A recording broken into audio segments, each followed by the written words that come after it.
Are you ready, Atikah? I don't want you to climb up now. We had a nice conversation. I don't want you to get nervous. I know. Well, you know what? I will warn you. I have like a resting bitch face all the time. So if I can, well, we're going to talk about that, actually. We're going to talk about the RBF. Yeah, I told Chuck that. I was like, this is so nice, but man, you walk by her and you're like, geez. I have no explanation. My mama gave it to me. I have no explanation for it. Well, it's very clear that this is going to be our teaser reel right here. This little 30 seconds right here. That's what we're going to put on Facebook. Hey, let's go. All right, everybody. Welcome to the Out Loud podcast, sponsored by On the Path. This is Tom Gordon and Chuck Willig, and today we have Dr. Atikah Osman from, I'm not going to say where, and she's an administrator. Let's put it to you that way. She is someone that is in charge of huge things at the school she works at. So we just wanted to chop it up with her a little bit today and talk about, what she thinks about education, what it's going to look like in the future, COVID, and most importantly, just her journey. And we always have exceptional people on here, and Dr. Osman fits the bill. So without further ado, welcome, Atikah. How are you? Thanks. I'm great. How are you guys? Doing good, man. Good, really good. Thanks a lot for coming on with us. We're really excited to get your perspective on things. Yeah, for sure. What tell us about your journey a little bit. Like, where did you grow up, and how different is it where you are now? It's funny. I grew up in the same little Orange County bubble, but the Orange County that I grew up in now is totally different from what people perceive Orange County to be. So I grew up in Santa Ana.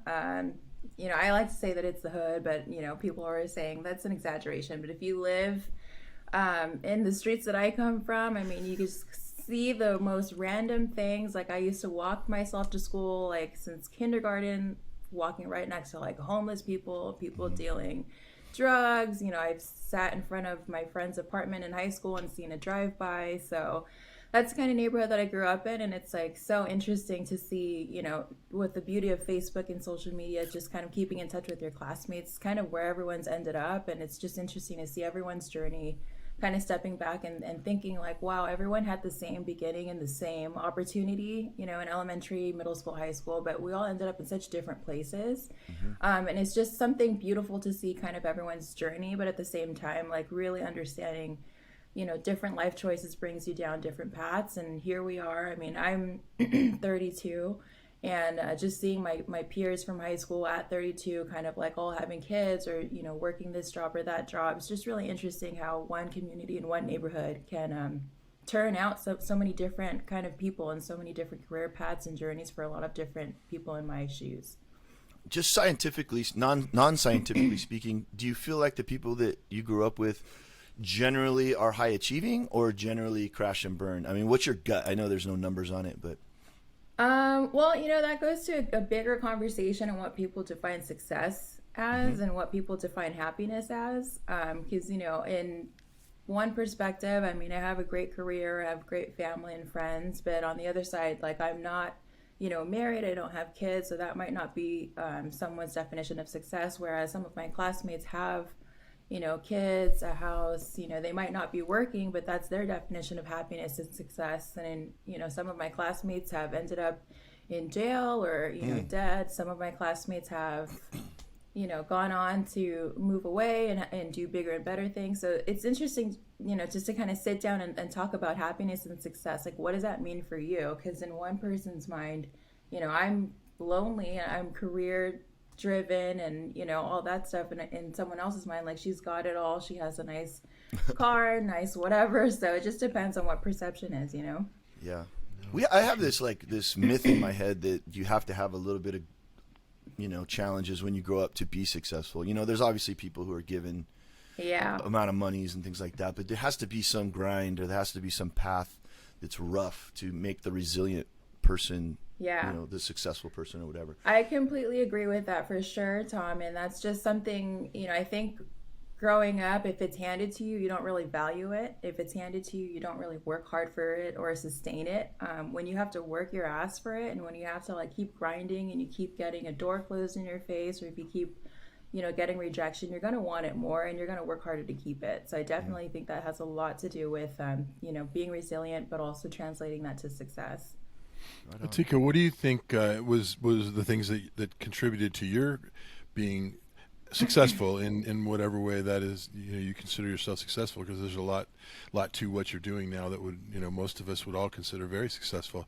What was growing up? What were the things that contributed to you being able to survive and not go in a bad direction? You know what? I think my parents scare the shit out of me. So I never wanted to disappoint them. Even as like, a grown adult, I still don't want to make decisions that would reflect poorly on them or like how they raised me. And I think that has a huge impact on why it is that I have been on this path of like just kind of grinding in success. And I think that's also something that I like to use on the students that I work with, bringing it back to your parents. Like, do you really want your parent to come into this office right now and see that you've done X, Y, and Z, and this is why you're being like sent home for the day or suspended or whatever? And that worked for me in the classroom too. Like I taught English, and teaching a novel for 6 weeks straight is not the most engaging thing sometimes for a 16-year-old kid who's like, they're just there because their parents are dragging them to school. So it always comes back to like not disappointing your parents. I think that's a huge, huge, huge thing for kids, and for me as well. Like, do you really want this to be a reflection of your family honor, your parents? And I think that's also a cultural thing too. Being Asian, like we have a lot of pressure to like just be a good family member, a good sister, a good daughter. So I think that has a lot to do with why I never wanted to, mess up or do anything to, hinder my success in life. Are you an only child, or are you? Oh, hell no. I grew up in a family of 6. So I'm in the middle. So, a family of 8. I grew up in a tiny condo with my parents. 6 brothers, 6 kids, and 2 parents? 6 kids and 2 parents, yeah.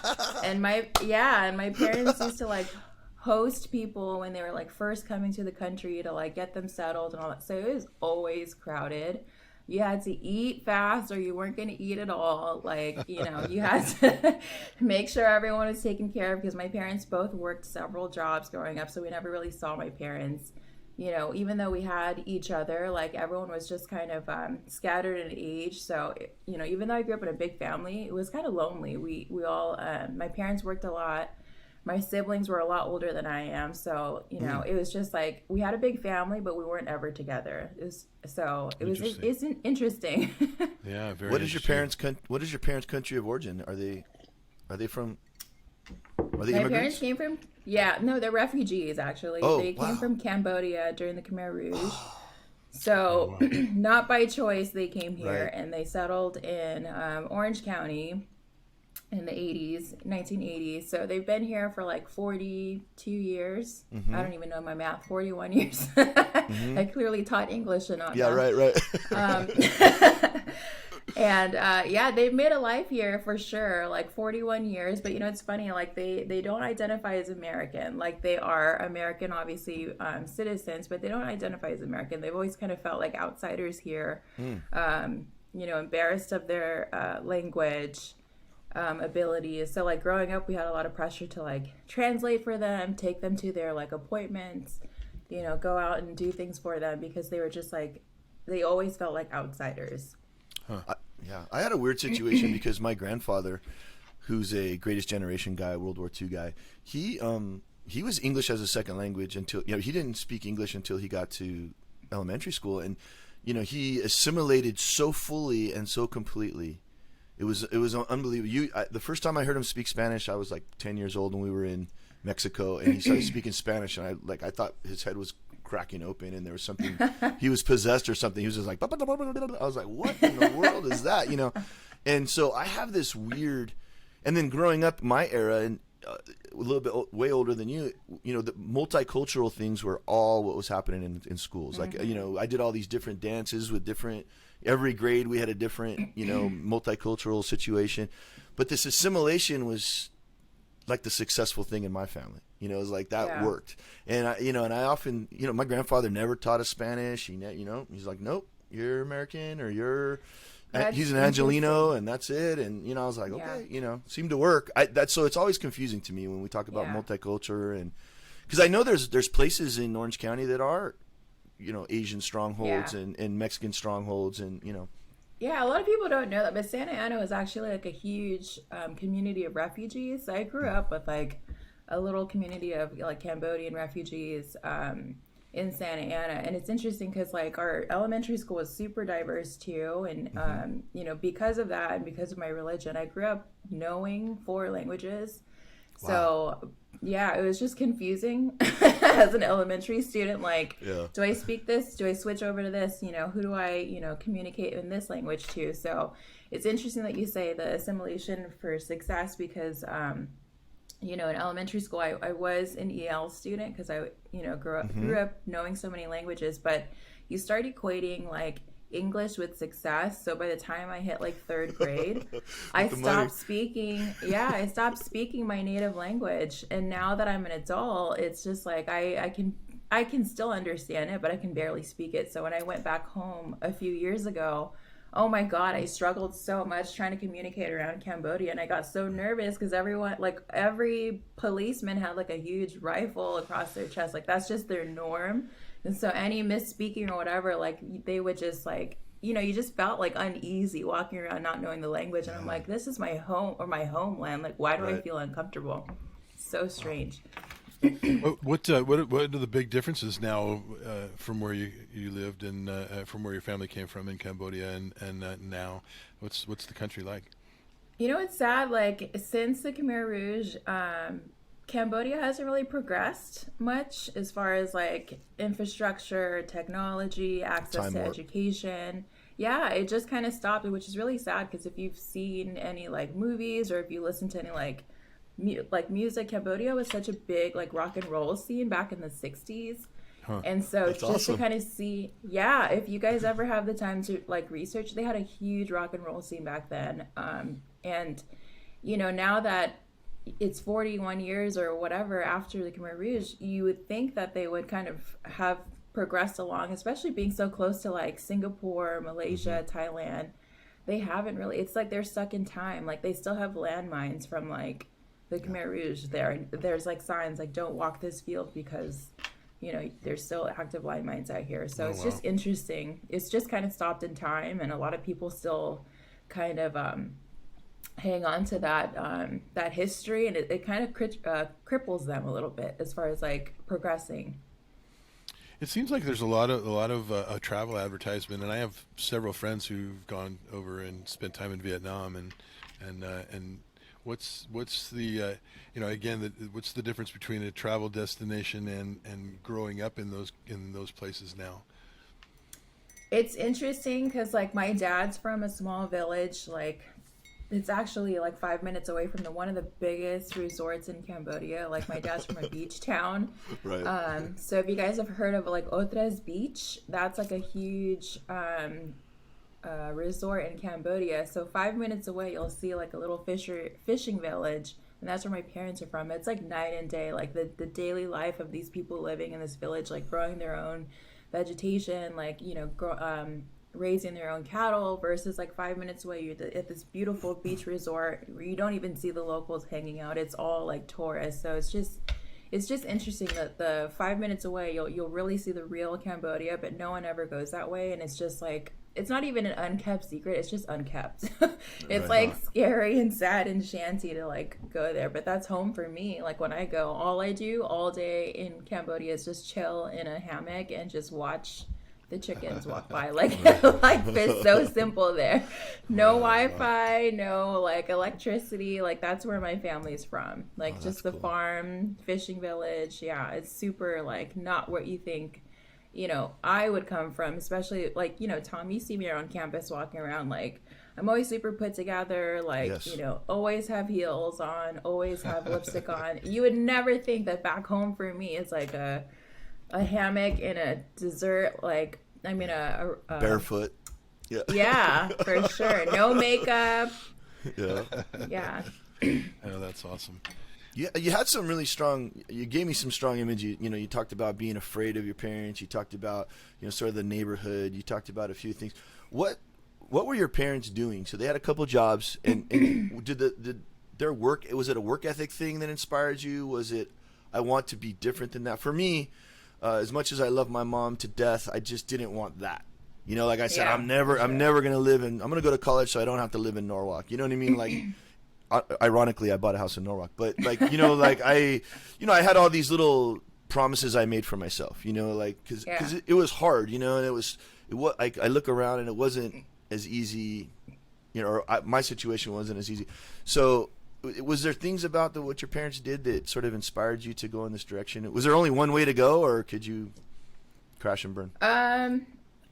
I mean, there's always like different paths to take in life, but you know, my parents never really checked in on me as far as like grades and school because they were too busy working. So the only advice my dad ever gave me was just be better than me. So my dad he just retired. My dad, he was a custodian for 33 years in a school district as well.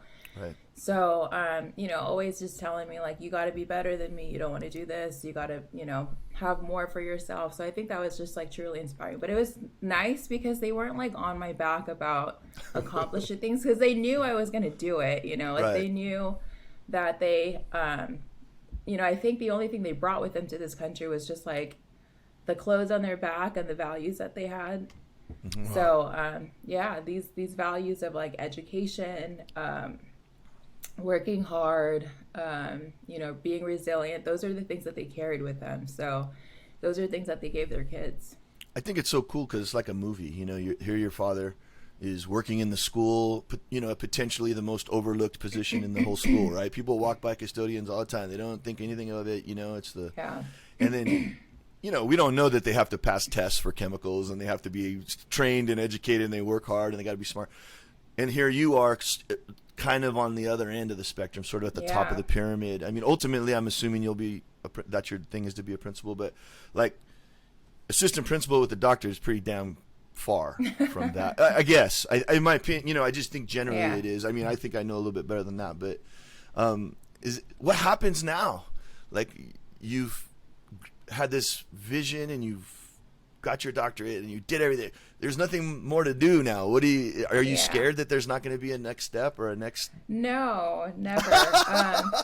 There's always more, I think. And that's why, you know, that's why I became an AP so young. That's why I got my doctorate so young. I think there's always more to do. I think there's always more to learn. I mean, people would exhale, right? They would get to that point, they'd get that degree, and they'd be like, oh, okay, now I'm just cruising. That's you know, what like... my friends, that's what my friends are telling me. They're like, dude, you've not taken a break since high school. Because I have gone college. And I had my doctorate at 31. So I'm just like, and they're like, it's your time to chill now. I'm like, there's no time to chill. Like, you know, I'm the kind of person that, like, if you take a break, you're never going to get back into it, you know? Oh, interesting. And I've seen, momentum.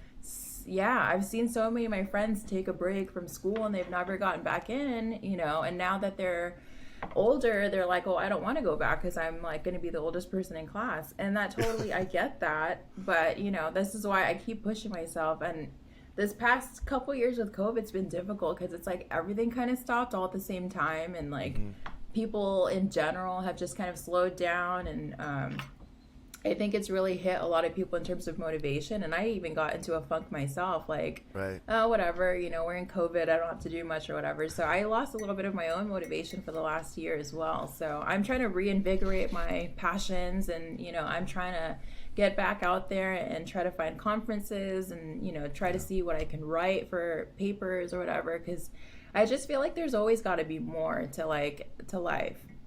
To purpose. I mean, there was this weird time, Atikah, where like I remember like talking to some of my peers, you know, some of the other teachers. I'm like, have you heard from Atikah? You know, have you heard from the other assistant principal? Like, what are those guys doing? Like, I had no idea. We had one administrator. We had one administrator that had surgery. Right no. I'm not trying to. And I was fine. I was fine with it. I was like, wow, you know, because we're on our own. We're doing our thing. We're doing our hybrid thing, and it's just like. It's kind of cool in one way, but it's kind of like weird, you know. Yeah. And I didn't even one of our principals had a back surgery. I didn't even know he was having back surgery. I'm like, geez, that's a big deal, you know. I'm like, there was such a disconnect, you know. It was like, what do you do, you know? So that's the funny thing too, because I was talking to him the other day, and I was like, you know what, we like do so much around here. Who's caring for us? Right. For the administrator. Self-care. Because we were, it's like, you know, don't front with me, you guys. Like, I know in the classroom sometimes you're like, I'm lesson planning day by day, or like, you're not always 100% prepared, scripted for your kids. Sometimes you just lesson plan on the fly. Right. As an administrator, I have to do that sometimes too, especially during COVID. Like, things are changing every day, and it's like, okay, now we have to pivot. It was like the hashtag pivot, word of the pandemic. It's like, pivot this way, pivot that way. We have to do this. The CDC says this now, and it's like, oh my God, like, it's so tough just keeping up with that. And even like starting this year, I thought we'd start on a brand new footing or whatever, and we're still in the same position that we were last year, like even more so. I think like last year, it was kind of like unsettling. Like, I saw a memory that popped up on Facebook that was just like an empty parking lot. And then this year's first day of school, I was like, this is the busiest first day of school I've ever had. It was bananas. In my whole career. So, I thought we were going to go into this school year like super calm, like we knew what we were doing, we had a plan. But it's still just adjusting as things kind of fly and hit us in the face. And that's just exactly what we were doing, Tom, when you thought we were MIA. No. I spit that out because I wanted you to get, like the vibe on it, because I know it wasn't true. You know what I mean? Like, I'm smart enough to know that wasn't what was going on. Tom, we want to make it perfectly clear at this point. Well, she's going to stop in every day now. Oh, how are you doing, Tom? Are you doing fine? Can I do anything? I'm just going to walk by your room like, hey. What are you sitting down for, Tom? Get up and walk around the room. now that you guys have kind of built a bridge here to kind of the school thing and what's going on. And I don't want to jump too far ahead, but we kind of were really, really prepared in the COVID moments and worked really hard to get through that portion of the year. We hit a place where I think everybody kind of let their guard down for a few minutes and thought we were over. Yeah. Now it's all heated up again. Is that creating another bunch of circumstances that make the job harder at this point?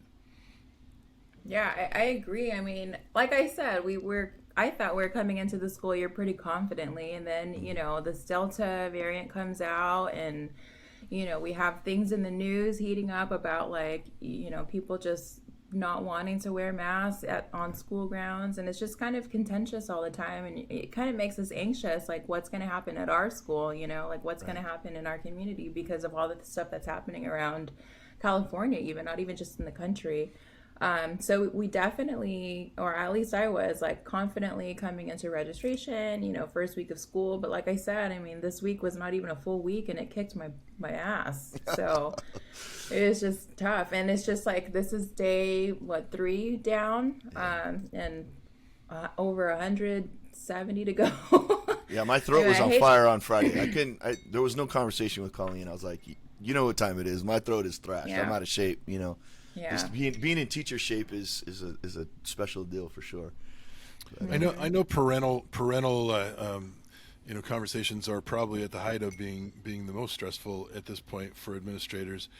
Are you getting as much pushback on both sides of the coin, for people that want to wear masks and are afraid, or people that don't want to wear masks and are angry, and vice versa? Is it getting both of those things, or are you getting more of one side or the other?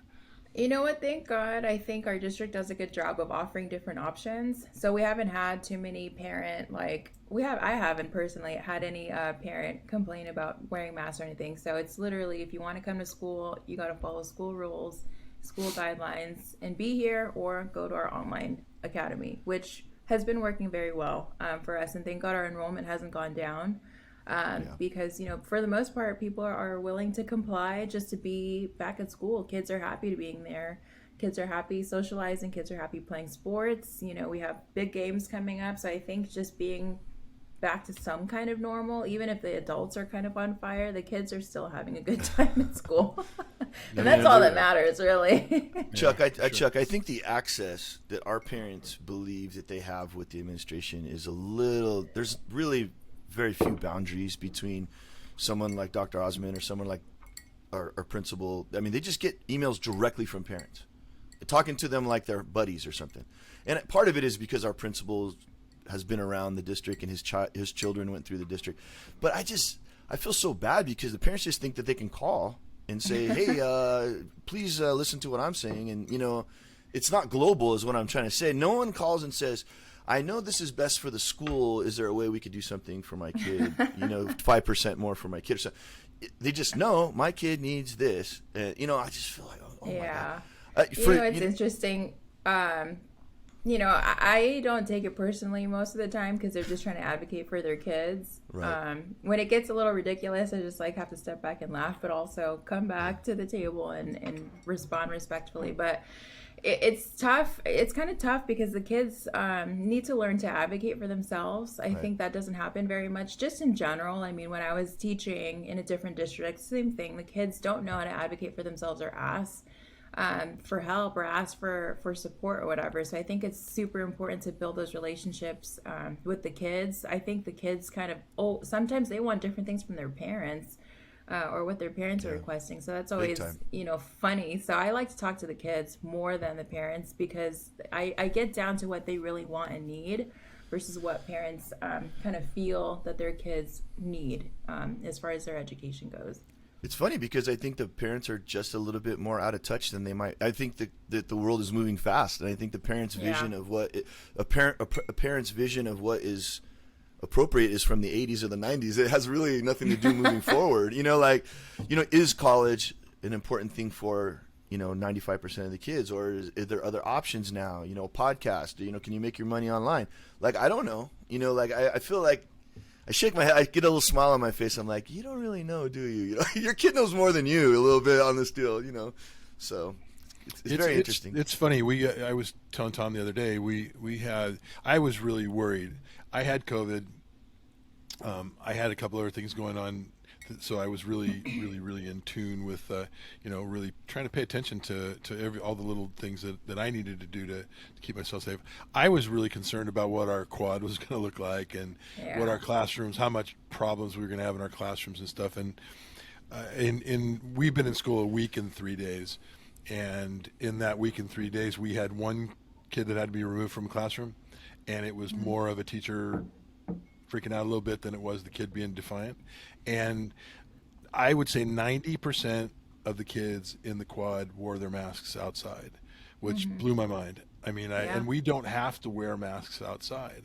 Right. And I'm not sure if we're a high Hispanic culture, and I'm not sure if that has anything to do with it.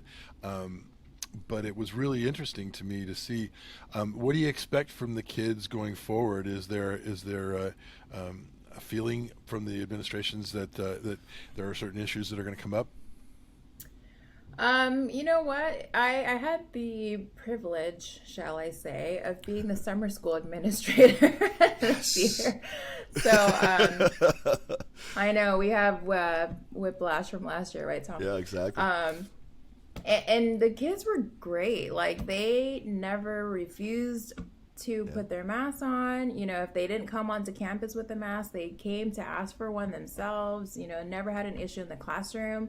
I think the guidelines, the safety guidelines, that's not more of my personal bigger worries. It's the kids that have been on campus or in a classroom for almost 2 years, really, or 18 months or whatever. It's such a big transition to come back into a classroom and be in a structured place, structured time, working collaboratively with your classmates and your teachers, but also just socializing. So I've seen the whole spectrum of, I tried to help a student get to class, and she was so anxious, she was shaking. I remember that girl. I think you came to my class with that girl. Yeah.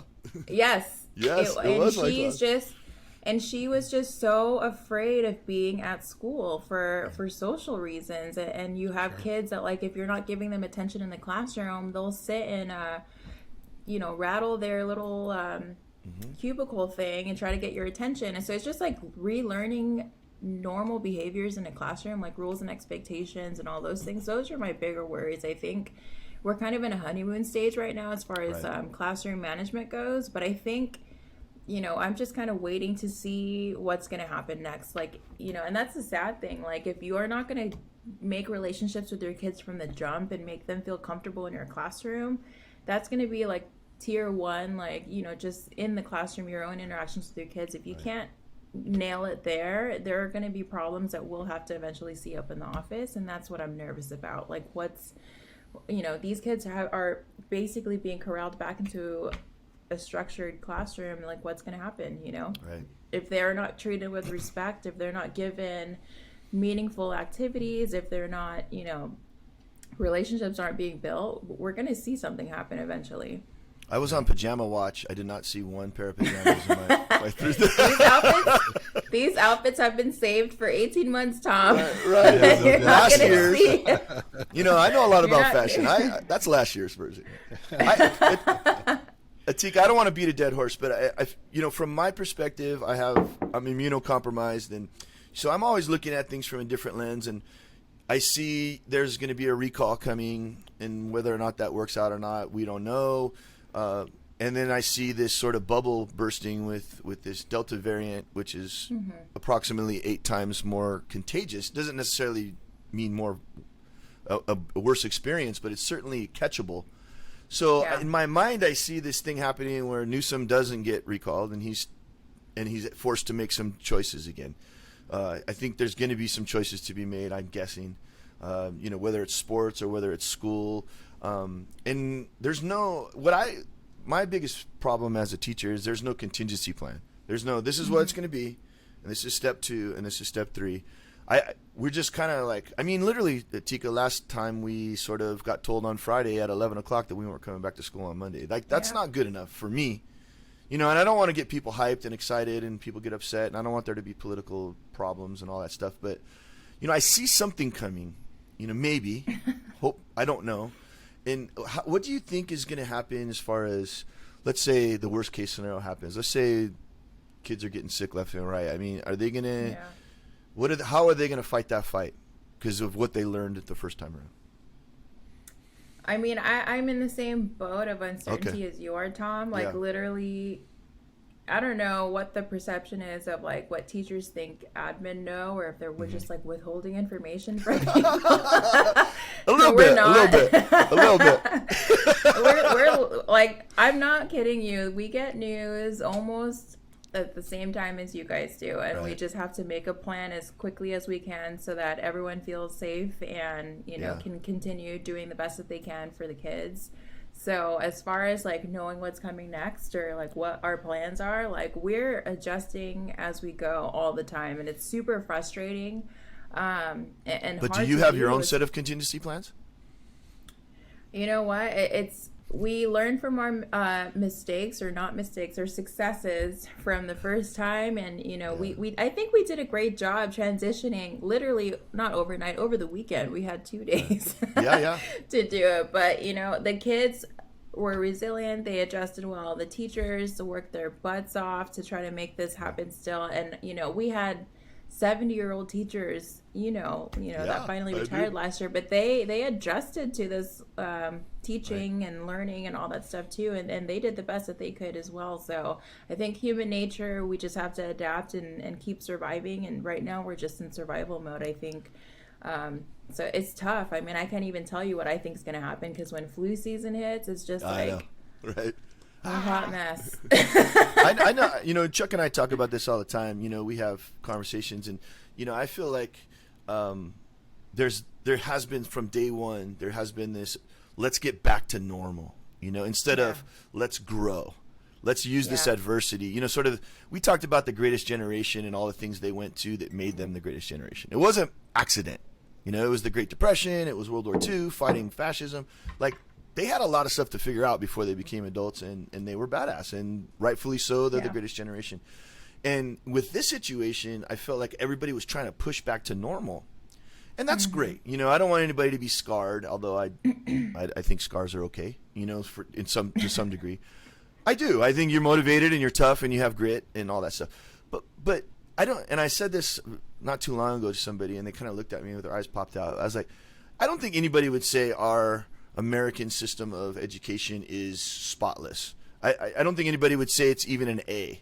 If we had to grade our American system, just global or national American system, I think a lot of kids slip through the cracks, and I don't think we want to admit it so much. And here we had this situation that we could grow from. I mean, why wouldn't we use the technology things that Right. we used and enhance our class? I mean, for me, the scaffolding, having recorded all those lectures, the scaffolding opportunity for kids who are EL kids or kids that need more time or can't write notes as fast, you know, they can go back and watch the lecture. I mean, to me, it's like, wow, it was like a master class in getting to the next level. I mean, for all these old crusty teachers that didn't want to change their ways, they had to change their ways.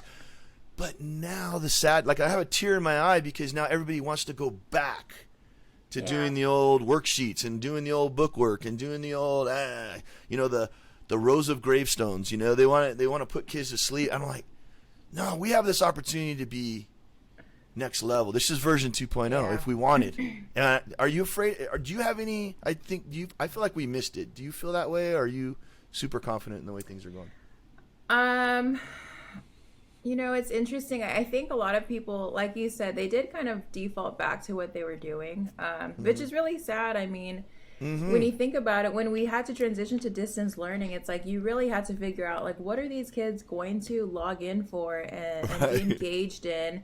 What are these kids going to find meaning in this work that, you know, in a classroom, you can kind of just say, all right, do this for the rest of the period. You can't do that. No. You know, this past school year in distance learning, like if you don't have their engagement, you know, if they're not doing meaningful work, if you're filling up a grade book with like 60 assignments a semester, like you got to question what the heck you're doing in the classroom that's really making this meaningful for the kids. Like, you know, there's so much going on. I think the pandemic definitely brought to light like what's going on in the homes of your students.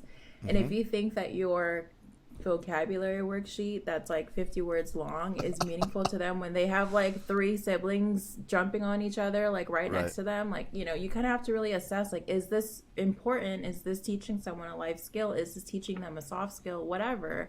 Versus like what the kids are doing at home, what they're battling at home. There's a lot going on, and it's like, you know, I think there's always a psychological need to satisfy something within someone as a teacher. Like, you got to do this. You got to comply to this. You got to get these points or whatever. Jump through the like, hoops. Who cares? Who cares? Like, what's the kid really getting out of your class, you know?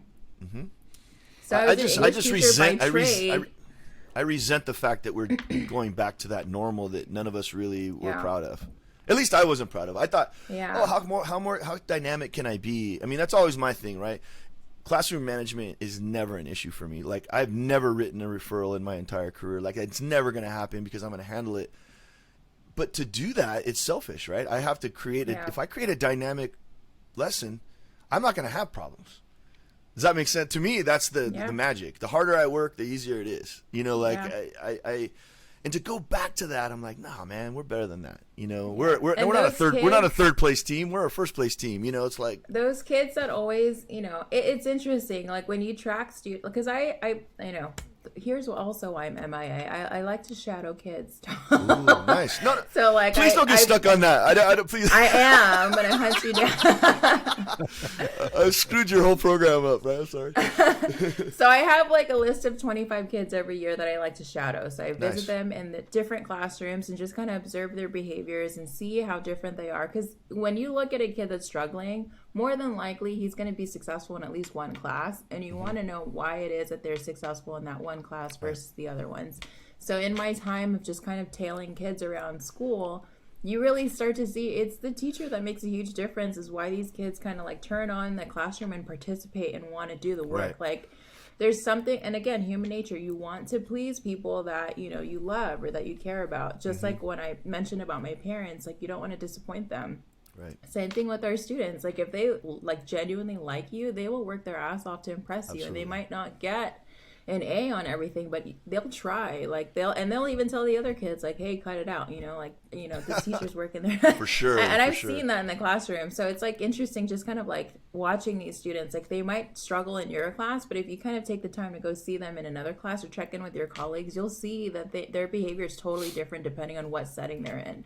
That's awesome. Is there a lot of emphasis on collaboration in those kind of things? If you're having struggling students, is there a bridge to get to that class, find out what's going on in that class, other than you know, tailing them and following them? Good question, John.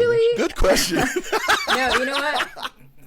I don't know your experience, Tom, but I have been CC'd on like an email, like email chains from teachers that like kind of they try to troubleshoot amongst themselves who are like they're really frequent flyer kids.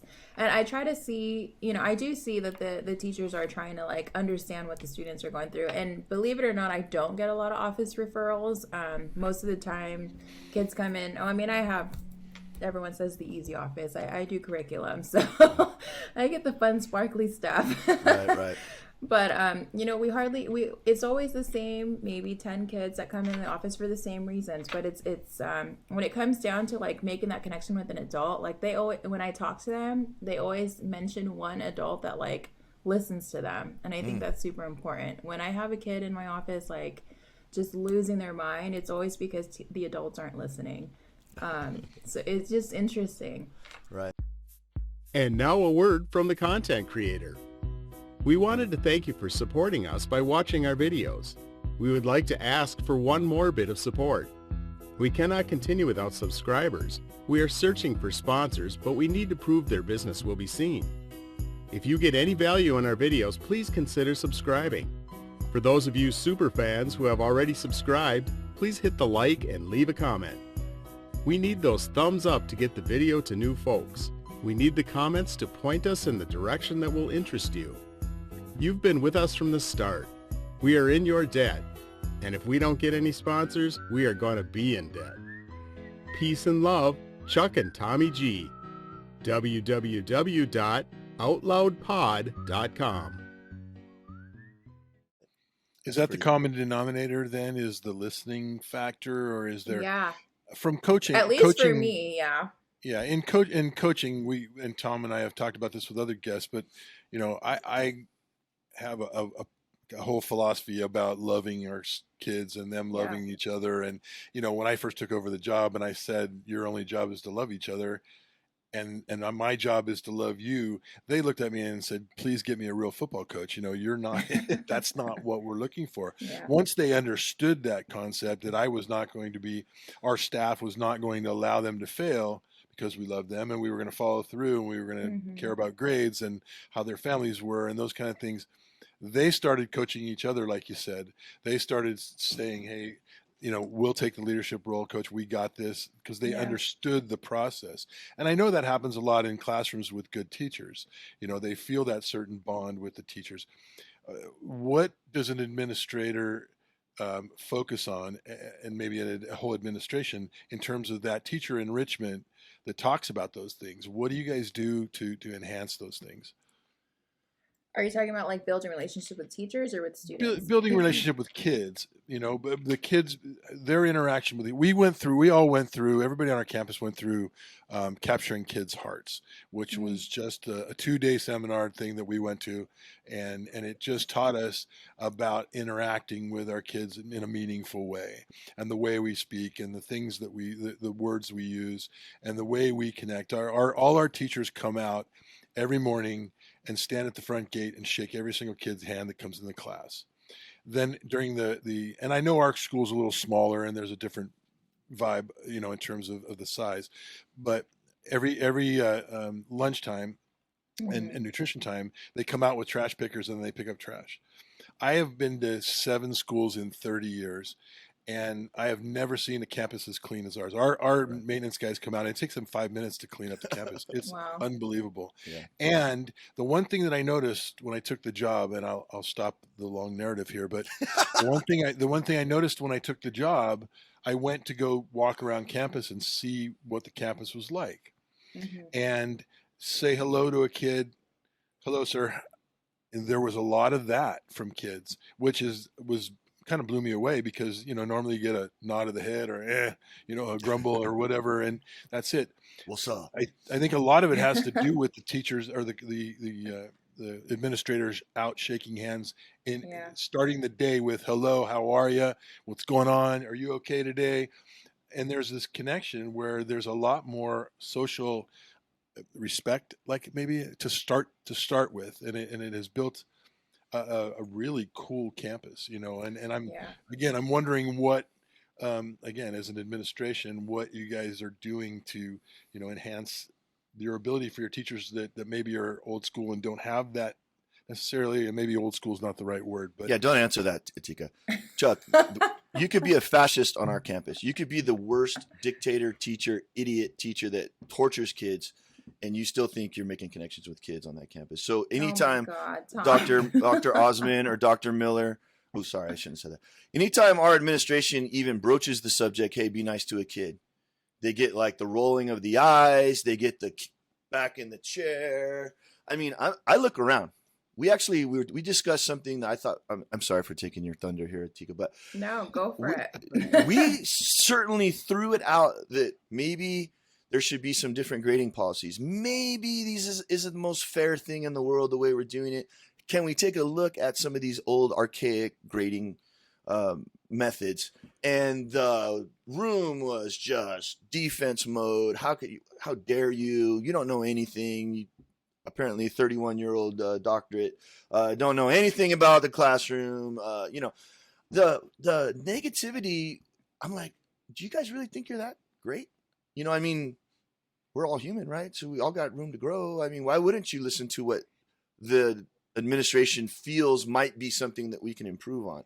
They're just throwing it out there. They're not trying to waste our time. I mean, it wasn't a mandate. Atikah, was it? I mean, you didn't tell us we had to do anything. No. So Chuck, I feel like to answer your question for her, like, I don't think that this whole energy thing is such a hard job. It's such a hard job because no teacher wants to hear that they need to improve in that one skill, or this skill or that skill. We are all bulletproof. We're all pros by now. You can't possibly want us to change anything. There's nothing to improve on, Chuck. Have you seen my report card? You know what I mean? Like, I swear. You know what I mean? Like, I mean, I don't know if you want to add anything, Doc, but I mean, I'm just like, it's so embarrassing. My peers are rigid. Well, I mean, I don't know if that's the right word. Yeah, your perception is a little different than mine. Obviously, people are good. more. I'm glad. I know. I'm the grumpy old guy. No, I mean, people are going to be more honest with their colleagues than they are with administrators, right? There's always going to be that like divide between like us and them. Even though I still feel like a teacher a lot of the times, and like when I get into a classroom, I get excited. I'm like, I talk to the kids. Like, I'm always thinking like, oh, let's try this strategy or whatever. Like, I'm always going to be a teacher. So in my mind, I don't have that administrator versus teacher thing, and I try really hard to like, mingle with teachers. Right. I say hi to everyone. I try to pop into classrooms and just kind of like hang out a little bit. And I think that's really important too, just being present on campus. In the mornings, walking through campus, like every administrator is out in the morning, just kind of saying hello. I like to identify kids that are like by themselves or like just kind of, uncomfortable, I guess, being alone. So I try to like strike up conversations with them. And, even on the first day of school, there were so many students that were by themselves, and just even that little, like, I can help you find your first classroom. Like, that meant the world to a lot of our students, because they're lost, like, and they don't have friends on the first day, especially our freshmen coming in. So it's just like being that one person to like say hello or good morning, like that makes a huge difference for someone. I know it's not a big deal. It's something that takes like less than 2 seconds, but to see a smiling adult just kind of welcome you on campus, that's a huge deal for a lot of our kids. And I think our teachers do a good job of that in the classroom too. And, most of our students are involved in something, whether it's athletics, clubs, whatever. We have so much going on campus that there is something for everyone. It's just a matter of finding that place for these kids. And I think that's something that we do have to work on as a school. I think just kind of identifying those kids that haven't found a place yet or found a home yet, and guide them to wherever it is that they fit. I think that's a huge culture piece, connection piece for our kids. Like, when they're kind of feeling like outsiders, they have to be shown different things on campus. It's so easy to get lost in the shuffle. The weirdest thing is that the sophomores are like freshmen. The sophomores didn't come. Yeah, well, the sophomores didn't come to school. We have 2 groups of freshmen now and nothing in between kind of thing. It's like juniors and seniors that are like, bah. And then these freshmen and sophomores are like, I have no one to look for. I don't have no one to protect me. It's very strange. It's the one thing that our administration made really clear in our day one stuff is that our presence in that first couple of weeks of school across the board, teachers, and administrators and staff, our presence being seen and interacting in the break times and in the passing periods was going to be the great equalizer for us to make everybody, number one, follow the rules, and number two, feel comfortable and safe, or vice versa. But I know that there's a lot of there's got to be a lot of conversations going on in administrative meetings that are trying to find different ways to make sure that we bridge the gaps that are left by COVID and the time. Yeah. It's just interesting to know what they are. Not Yeah. I would Well, like there's to. a huge. Sorry, go ahead, Tom. No, not at all. You. No, I was just gonna say, like with COVID and stuff, there's a huge push for like social emotional learning, like weaving that into the classroom, not only in the classroom but also through counseling, with administration. So just in general, I think there has been a big push for social emotional learning this last year, and moving forward, that is one thing that we are bringing from the pandemic. Like we're taking this with us and kind of transforming our teaching and our community building by weaving the social emotional learning into our practice every day. I've come from parochial school, very tight, set of mandates, and then I worked at a charter school, which was amazing. I really, really enjoyed my time there. And then coming to a traditional school that's 4 times the size of either of those schools is, I am, just to throw it to you and your future journey, I am down for mandates. You don't shy away. If you believe that this X thing is going to help the school and is best for the kids, and you've studied it, and you have things to back it up, then make it a mandate. It's not a challenge to the administration. It's feel free, because like we're not doing that. We're not out there spending our weekends at conferences like you are. We're not reading the books that you're reading, the up to the moment books. And you know what? If you're the guy or the gal that doesn't want to do the mandate, or it bristles you, then the problem is you. You're the problem. You have the problem with your professional practice. If you can't see that social emotional is something you need to incorporate, if you can't see that this kind of note taking, or the last school I was at, we stood at the door like Chuck's school. We stood at the door, and you know what? When it was Halloween, we all dressed up like Waldo, and we all stepped out, and there was 25 Waldos stepping out in the front door. Where's Waldo? You know what I mean? It was hysterical. The kids talk about it to this day. Yeah. 20 years later, the kids are like, remember that Waldo thing you did? So the mandate was, you stand at the door, because that's what we do. Yeah. The mandate is, don't step over trash. Pick it up. It's definitely a culture thing that, we need to kind of continue working on, because that's exactly, the kind of school you're describing, Tom, is the kind of school that I came from. Like I taught in a school like that for 7 years, and it was just like, we were as spirited or more spirited than the kids were, and they loved it, Right. It just felt like family there. Like family was in our mission and vision statement for that school. So I think that's something that I definitely have been trying to work on with our team here, to bring here, because we are a family. It's just a little wild sometimes. They would tell us October 1st. I would get an email from the principal, and it would say, what are you guys dressing up as? Just so we can coordinate. Yeah. I'm like, I don't know. Let me go talk to my wife. Yeah. Oh, yeah, we're supposed to be thinking about that right now. You know what I mean? It was like just a little nudge, like a little. What do you mean you're not going to dress up?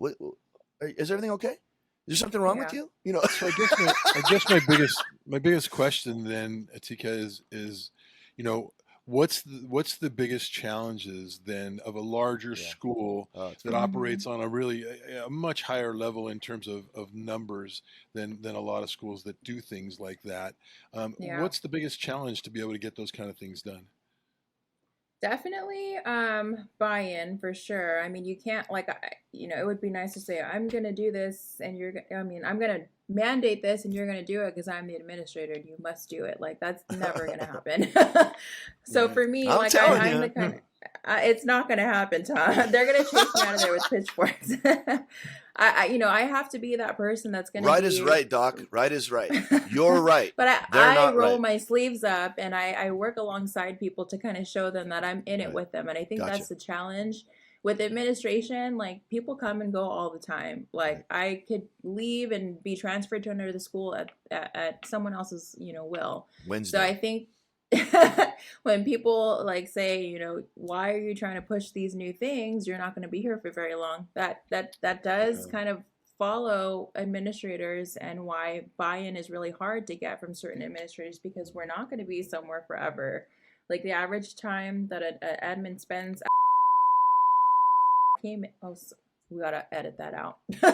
Yeah, sorry. At least at our school Beep. site, people come in and the turnover for administration is so fast that people aren't going to buy in necessarily with new initiatives, because when someone leaves, that initiative goes with them. So there's not a lot of like sustainable practice that we do that's going to stay there after someone leaves. So that's the challenge, is to find purpose in something that you're going to implement, but also make it sustainable for someone else to carry on, that's meaningful for the staff to continue working on when someone leaves. I think that's I really appreciate that. I thank you for saying that, because I was like out of my mind, why you guys don't take more risks and stuff like that. But I appreciate that perspective. I didn't think of it that way. That's cool. Yeah. What do you think? I was told that to my face, Tom. They're like, "Oh, you're not going to be here for very long, so don't tell me what to do." God dang, that's a tough one to be ready for, Well, that's interesting. Yeah. Does that become more frustrating, or does that just make you more determined to find other things that are going to float? It makes me determined for sure, because here I am. I mean, good for you. Year 3, I'm going into it, and we're still plugging away at the things that we said we were working on 3 years ago. So I really take pride in that. Like, I'm still here putting in the work through COVID. I mean, like, my first years of administration were through a pandemic, and just that has taught me everything that I know now in light speed. So it definitely makes me more determined to kind of just keep, using this time, which is ripe, to like make these changes happen. That's super necessary for our changing demographics of our kids. Mm-hmm. I think we all make assumptions that you want to be a principal. What is that the end, or what is your 20-year plan? It's funny, like, since I've started working, like, I've never been in a job or position for like more than 5 years, let's say. So, who knows what I'm going to do. Like, being an administrator now and kind of seeing the challenges that my principal works through, and kind of seeing like the struggles, the politics, like decisions being made. I don't know what I want to do anymore. I don't know what I want to be when I grow up. Right. I know I'm doing a good job as best as I can right now, but it's kind of given me a different perspective of what things look like on that side of things when you are a principal, because the heat's on you. Like, as an AP, I can do a lot, but not take the heat for a lot for the school. Do you know what I mean? Yeah. As a principal, like, it's all eyes on you. I think that would be very tough for you. If I could predict, I think it would be tough to be so far away from the kids. I think it would be tough for you to be a superintendent or downtown. Even though there's great opportunities downtown and you can make a global impact on the district, I think it would be tough to be away from the kids. That's just my... For sure. And that's what my principal told me when I left teaching. She said, "Are you sure you want to do this? Because you're really good with kids. Yeah. And the more you go up, the further away you're going to be from kids." And that's totally, I've seen that happen the last 3 years. Like, just kind of like when I was teaching, oh my God, I'd walk into the quad or the gym and these kids would just be like yelling my name. Like I was like a local celebrity. And I'm just like, that was a good feeling. Like, I was super connected to the kids that way. I like advised 6 clubs. I coached 2 sports. I was that teacher that did everything, and now being an administrator, you're like, who are you? Like, I walk into a classroom and they're just like, who's that? And at registration, a lot of parents thought I was like a counselor, and I'm just like, it's like no one knows who you are, but you're doing all the work. You know what I mean? So it's kind of like a weird place to be, kind of. So, I mean, totally good point, Tom. Like, the further away I am from the kids, like, the more challenging I find my job, because it's like I got into teaching, I got into administration for the kids, right? And I try my best to put that work in to like be closer to the kids. I try to shadow kids, I try to build relationships, but it's not the same. Right. Tell us a little bit about your coaching experience.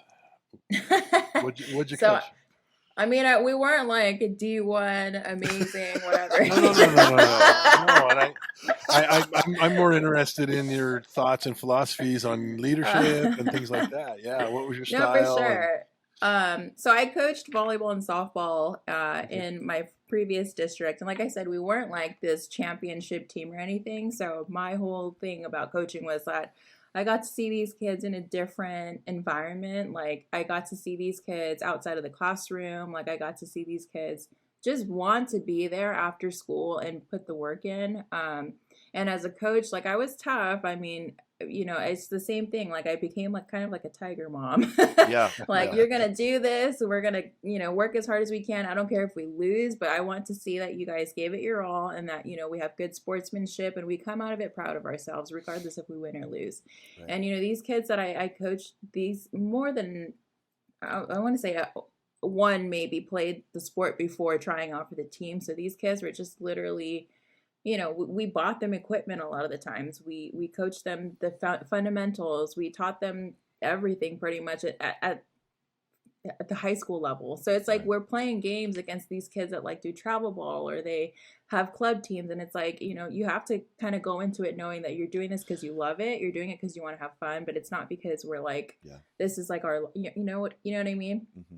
So Absolutely, it was nice to mentor these young ladies to kind of just give them something outside of the classroom to do. And I built a lot of good relationships with my players in that way. And we weren't the best team. Like obviously like I said, we weren't a championship team, but we had heart and we played our best and we had great sportsmanship. And I think that's what counts the most. We built character on the court. That's fantastic. You had to go, when you get a chance, go back and listen to our podcast with the 3 coaches that we put on from our school. Yeah, the girl power. Because our school, it emulates exactly what you just talked about. They're the same coaches that are coaching kids that are not the D1 type kids and don't play other, sports outside of school. And those things that they taught and learned through that was, I think, very fulfilling. I coached at D1. I coached at D1 schools. I coached at Bosco and St. Paul and, had that kind of experience as a player. And then I went and took my first head coaching job at Pioneer High School where it was completely different. And I had to learn a whole new set of skills to be able to, try and give them an experience that they could take with them and have some sort of redeeming value that they got out of it because winning wasn't the ultimate answer, and they weren't going to get that all the time. So it's neat to hear you speak on those things because those are, I think, universal for, let's say, 75% of the coaches out there who aren't in those big time programs, and that's a big deal. What would you say your leadership style is? Do you have something that would that pops in your mind?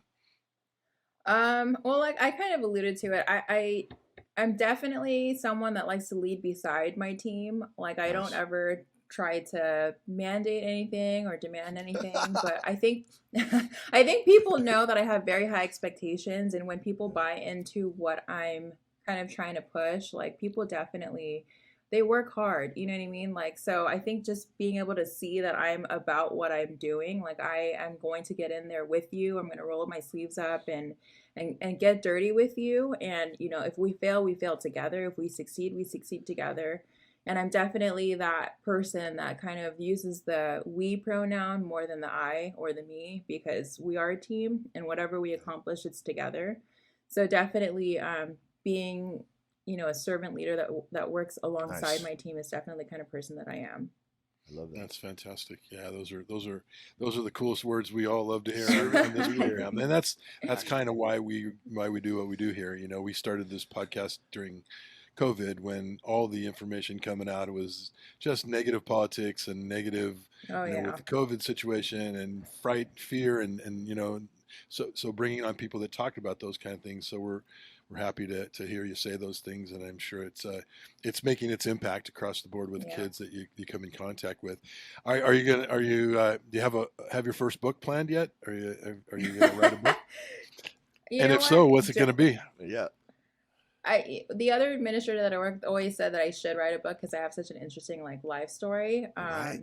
I don't know. I don't know. I do want to write, but right now, my passion in my life is about education and making a difference in the kids that I work with. So I think that's definitely something that I want to continue doing, is just try to get published in different journals and things like that. But as far as a whole book, it might be, when I have a little bit more life experience under my belt that I can really...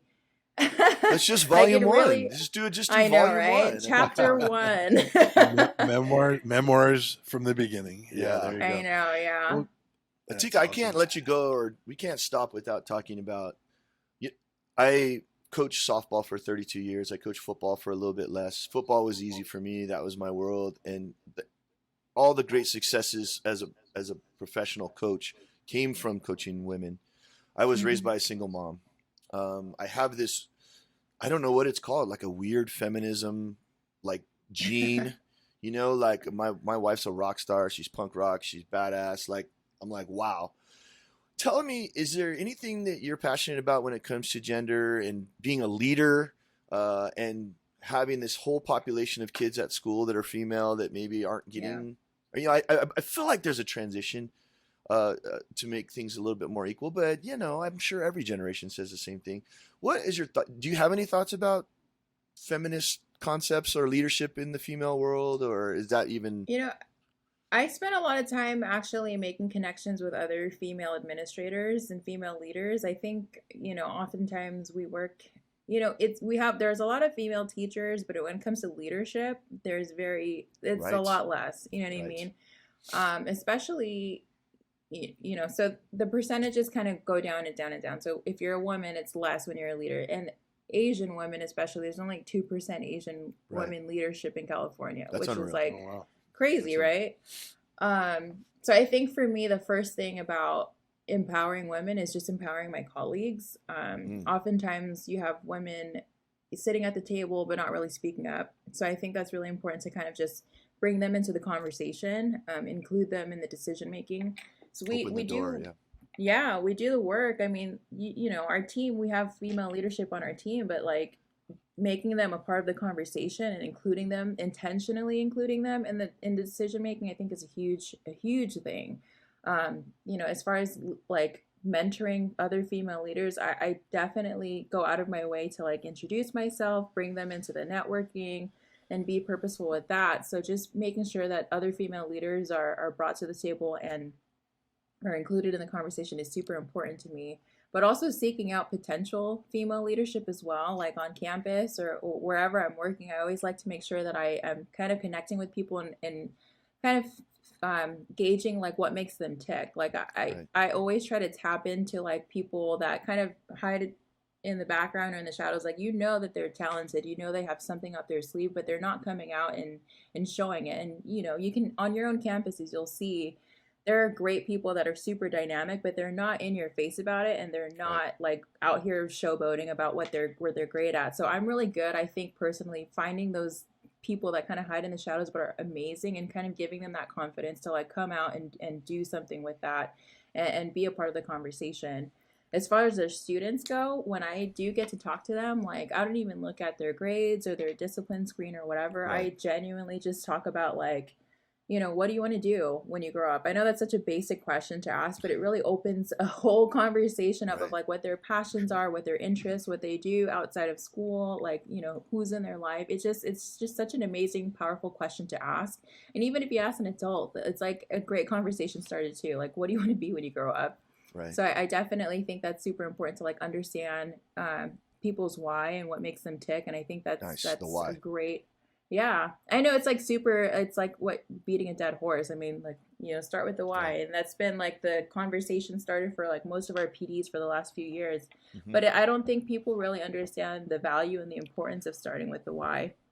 I think Chuck and I are love this conversation. We love this female, the powerful woman. Both of us had powerful women in our lives, and I get a little upset, because you come on and one of the first things you said is, "Hey, got the resting bitch face," and you sort of like got us ready for that, and I fuck that. You don't have to.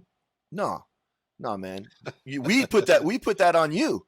We're the ones that made you have that defense mechanism. If that's, I'm pop psychology, but like, you know what I mean? You don't have to freaking apologize. Like, like, where does that come from? I know you're just a nice person. You're just lovely. And, you smiled about 100% of the time. So nobody's even knows what you're talking about. But like, I mean, maybe we'll have like a screenshot of you, like with your RBF. But if I have an RBF, like no one cares. Like, oh yeah, that's just that's just get off your lawn guy. That's normal.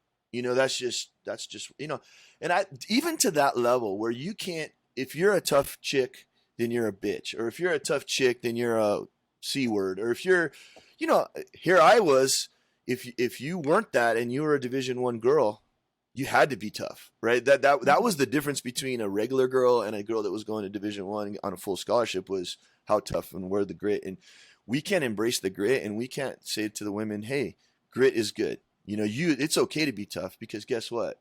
You're going to be asked to be tough, Yeah. during childbirth. You're going to be asked to be tough as a mother. You're going to be asked to be tough. I don't know. I don't know where I'm going with that, other than I just felt when you said the Like, RBF thing at the girls are beginning, tough. like, yeah. And when I heard that at the beginning, I'm like, yeah, come on out to the softball field. You're going to be some serious people out there. there's some people that don't mess around. There's some Yeah. people out there with some goals and some dreams, and like people. Well, I guess we're getting there, but I could even. I'm excited that the conversation is going on all Right. the time. I'm fortunate to be connected to some really powerful, unbelievable female leaders, and they inspire me in ways that I don't even expect a lot. And I have two daughters that are now Yeah. grown, but Rock stars, I've had to understand that those dynamics, and I'm a psychology major as well. So I was very into that. I studied psychology to figure myself out, and then it helped me with coaching and being a parent and all those other things. It's fantastic. But obviously, you have a way about you that we've seen here that is very connectable, and we're glad that it's funny. Tom is a great defender of females in general, and I think that comes from being raised by a mother who's strong Mhm. and went through all the things that she did, and Go to mom. make so we're really happy to hear you say those things, and it's important for our listeners to be able to hear the female leadership, and it's exciting to hear some of your concepts and stuff. So Yeah. thank you. Are you ready for a crystal ball? What do you think's what it's gonna look like when you're 5 years from retirement? When you got one last push, when you got one last, I'm gonna do this one more thing. What's it gonna look like, man? Are we gonna be looking at holograms? Is it gonna be computer chips in our brain? Gonna look exactly the same. What's it gonna be? You know what's sad? If you look at the history of education, not much has changed. Yeah. Industrial And Revolution. yeah, 100%, seriously, yeah. our schedules, the tracking, like all that stuff, it has not changed very much in the last 40, 50 years. And who knows what's going to happen in the next 40, 50 years. Obviously, technology is advancing, but as you may have seen in the classroom, like, we're not being very dynamic with the technology that we have at our hands. So, Yes. I can't tell you what it's going to look like, but I hope that we just get better every day. That's what I'll say. Oh gosh. Was there any conversation about continuing the online education as a option? I mean, I know that you guys have an option for you people. At our school, Uh-huh. we didn't give our kids an option other than if you want to stay online, then you have to transfer out and into the continuation school. So is there any thoughts or conversations in some of the more dynamic conversations about 2 days a week we're online and doing a hybrid kind of a Not thing? at all. If No. you are going to be online, you're going to go to the virtual school. And I think that's the best thing to do, because watching our teachers split their time and attention last year was just awful. Like, seriously, if anyone thought they had dynamic instruction doing that, like live streaming, but teaching to your computer and the kids in front of you, like, that was not good. I had like 90% of the teachers that I watched just like, these kids, as soon as the kids got into the classroom and saw what it was, like, they went back online. There was no point in doing that. It was just so difficult for the teacher to manage, and I think that exacerbated like the burnout for teachers that happened last year. Right. So definitely, I'm glad that we're sticking firm to, like, if you're going to be virtual, go to the virtual academy for now until you feel safe to come on campus. That's awesome. So what are the next big moves in terms of technology that you think are going to be something that we'll move to or add, do a better job of? You know what? This is an interesting time, because I feel like companies and tech companies, softwares, they're all like chomping at the bit to sell you their best product. So it's a lot of shiny things right now, but I haven't seen any good results. So I can't say for sure what's working, what's not, because we're just, I mean, I'm sure you guys feel it. We're flooded with technology right now, but we're starving for information, if you guys have heard that quote Makes before. sense. Yeah. So, when things kind of like settle back down and we can start to sift through everything and really look at what's working and what's not, I think that answer I mean, I'd have a better answer for you. But at this Sure. moment, honestly, there's just too many shiny things, and I'm just kind of like squirrel, squirrel, squirrel. You know, like there's just a lot going on. Even There now, is, people are for just sure. anxious to sell their products to you, and it's just I'm very old school. I know you guys laugh about it because I'm young, but paper pencil for me and just having great conversations, collaboration in the classroom, things like that really like that was success in my classroom, having the kids talk to each other, having like meaningful academic discourse. That's what my classroom was built on, and that's something that I hope that our kids get back to. Well, we're That's going to so have the awesome. time now, Atikah, with the box schedule. I think every teacher is going to do that 10-minute where, oops, I got 10 more minutes to go. What the hell do I do? We got done too Yeah. quick.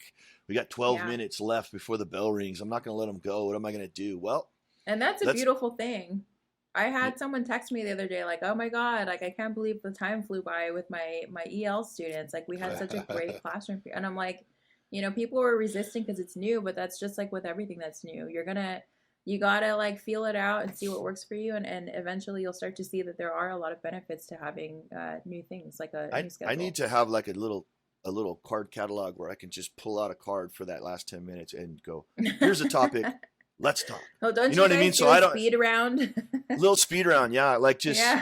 let's talk about this. What do you think? What do you think about Afghanistan? Well, what is it? I don't even know what's going on. Like, oh, okay, well, blah, blah, blah, blah, blah.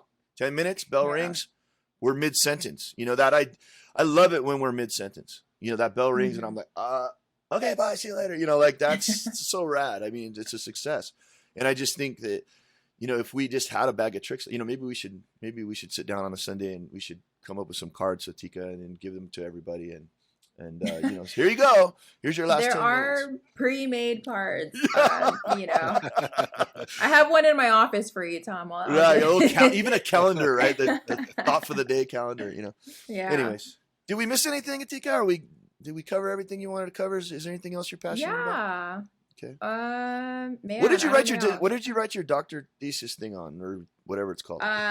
So I wrote it on leadership behaviors that foster cultures of high achievement in high schools. Ooh. Wow, let's talk about So that. let's get Number scared. one, So scare the hell out of the kids. communication.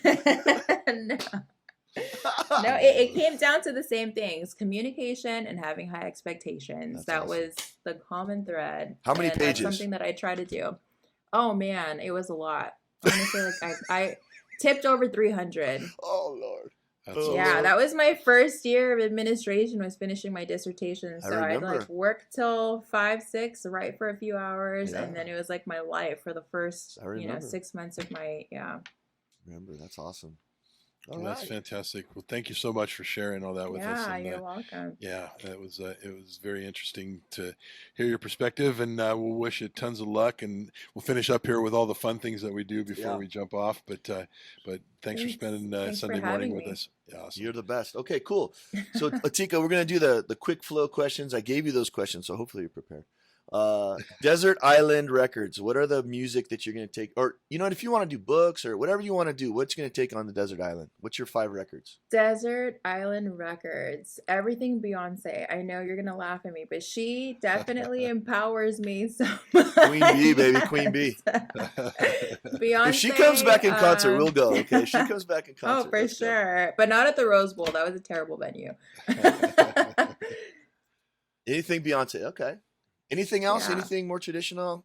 More Music-wise? yeah, music wise. Music, you know what? No Doubt was a huge influence on me in elementary County. school. They Yeah. carried me through elementary school, man. That's No rad. Doubt. Yeah, I love John Legend, so John Good. Legend's always got to be in my rotation. I Right love a on. little bit of jazz, so like Miles Davis for Mm. sure. Wow. All right. Wow.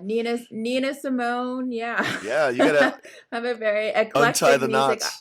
Well, that says a lot. That's very cool. Very cool. Yeah. Who is one person who made an impact on your life that doesn't know it? I You're gonna know have to this make sounds like You're gonna have to make this a phone makes call. no sense. This makes no sense, but it's my mom. Yeah. You know why? Because we don't talk about feelings in our house. So she would never know that she made a huge difference in my life. Yeah. But she's definitely the reason why I am the tough woman that I am. Now, for what does sure. she do for a living? Like, I know your dad was a custodian. She worked at like a warehouse assembling like medical products or whatever, like Wow. minimum wage for like ever. Just She grind. had to stop working because she got sick, but Yeah, just I never got to see my parents because they were always working. So yeah, definitely my mom. All right, She's a cool. tough lady. Make a phone call. Awesome. What's one thing? Wait, tell us her name. Yeah, tell us her name. What's your parents' names? Masitras. That's my mom's beautiful. name. And what's your Oh, dad's very name? cool. Husan. Hassan. That's awesome. Very cool. How about something every young person should know? Things will not be handed to you. You gotta work for it. And if it is handed to you, something's fishy. Something's off. Good call. Dang it. So how come we you know, hand them so much stuff in high school? We gotta crack down. We don't. I don't know. You know, it's funny though. Like I'm not like I always joke. I'm totally an old soul, but I think a lot of people my age they expect instant gratification and things handed to them right away, and it's just like, man, it doesn't work that way. You got to work for it. Right. It's totally fishy. That's the greatest word. That's the greatest way to describe it. Like I tell my son say stuff, and I'm like, nah, that's not right. That can't be true. You know, I can't make $1 million on YouTube. What are you talking about? You're doing something questionable if you Right. What would you like to be known for in 50 years? Oh man. You know what? When I retire, or you know, whenever that happens, when I retire, I just want to be known to like make a damn difference in these kids' lives, like opening doors, creating pathways to success, and just kind of mentoring and giving back to the kids that need it. That's definitely awesome. Something I want to be known for. I love the idea. Like a lot of people say that teachers are teachers because they failed at everything else and they became teachers. Like it's a step down, and here you are saying, no. This is the greatest way to make an impact, and I love that distinction. It's so cool. That's success for me is when my kids come back to me and tell me that they're doing this, that. Like I had a kid the other day walk into my office because we just hired her sister. She's one of my former students. Nice. She's graduating with a bachelor's in psychology, and she was just always that like tough kid, arms crossed, you know, like I'm not going to do any work in your class or whatever. And now here she is, you know, being successful. And it's just like that's the best payoff for being a teacher is just seeing your kids kind of be successful. I think that's I love something that. I want to be known for. I always tell the kids A students are doctors, B students are lawyers, and C students are millionaires. You know, like don't worry, man, you're gonna be fine. Just be stubborn, just be a donkey, and you'll be fine. You know, just be brave. You know what? This assignment isn't really worth my time. I'm gonna go ahead and skip this one. You know. Well, good for you, man. That's a whole other conversation. Yeah, my bad. We touched on it a little bit. Is man, you know, sort of society or human beings, are they inherently good or evil? Yeah, we did touch on this. I think I know this sounds terrible, but I think man is inherently evil. Yeah. So you're more of a Hobbes guy than a Rousseau guy, right? Yes, very cautious with people, like always want to see their intentions and try to see like where they're coming from. But I think generally people are out for themselves. Do you think that's a society thing? Like, do you think that you go to a kindergarten class and those kids are evil, or do you think it's just something? No, really. I mean, that's the whole Enlightenment. I don't think kindergartners are evil, but the sandbox. I think people have to care for themselves before they care for others, and I think sometimes it takes longer for people to kind of shake that. So definitely, I think, I definitely think. For me, I always question people's intentions before. So this is why I have an RBF. Right on, you should. We as long as it's not gender. We're going to have you back on so that we can talk about my theory of the fall of the Roman Empire that we're experiencing right now. So yeah, we might. We'll come back. We got to hold on. Okay, and then I think this is our last big question, and we'll do the speed round real quick. If you had Bezos money, what would you spend it on to make your country or your community stronger? I know this sounds cliche, but definitely, you know, building more roads to access to education. So, you know, making sure that kids have everything that they need to be successful in school and in life. So, you know, whether it's supplies, resources, volunteering, events, community events, just bringing people together, giving resources out to help our kids out and be successful. When I went to community college, it was $5 a unit, up to $50. $50 cap. Can you imagine? It costs $4,000 to go to JC now. It's unbelievable. It was $50 for me to go. It cost more to park than it did to.